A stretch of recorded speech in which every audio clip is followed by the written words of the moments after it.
Zdaj pejmo pa tja, kamor gre še cesar peš.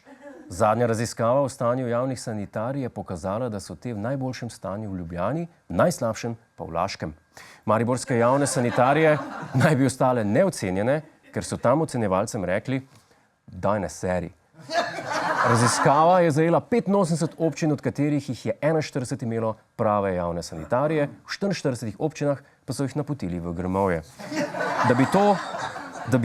Da bi to zanimivo tematiko preverili tudi sami, je na terenu tudi naš korespondent in velik poznavalec javnih WC-jev, gospod Jan Krojcer. Gospod Krojcer, nam lahko poveste, kakšne so značilnosti dobrega javnega WC-ja?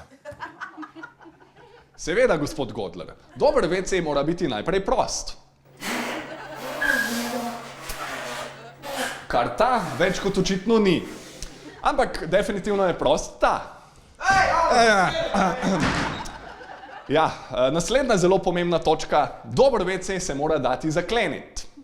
Dobri WC-ji imajo tudi metlico za čiščenje školjke, obešalnik za plašč ter prikladno poličko za hrano in pijačo. Saj vsi vmes radi kaj prigriznemo, a ne? Ne? Okej, očitno sem edini. Poleg vsega naštetega je seveda zelo pomembno tudi, da ima WC dejansko WC papir. Jaj, nerodna situacija.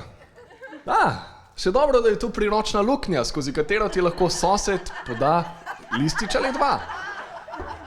Gospod, se upravičujem, res, nikoli se mi še ni tega to zgodilo, ampak malo nerodna situacija. Mi lahko pomagate prvič zame, res, prosim. Ja, sploh ni panike. Cegla so rekla, da moramo pomagati.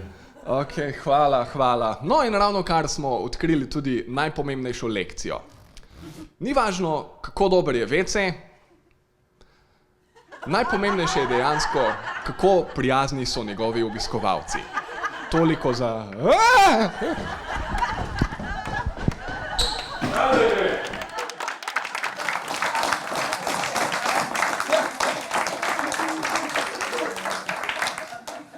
Kaj sem pa vedel, da so snemali? Najlepša hvala gospodu Krojcerju. Hej, to je naš YouTube kanal, klikni na ta gumb in se naroči, da boš na tekočem.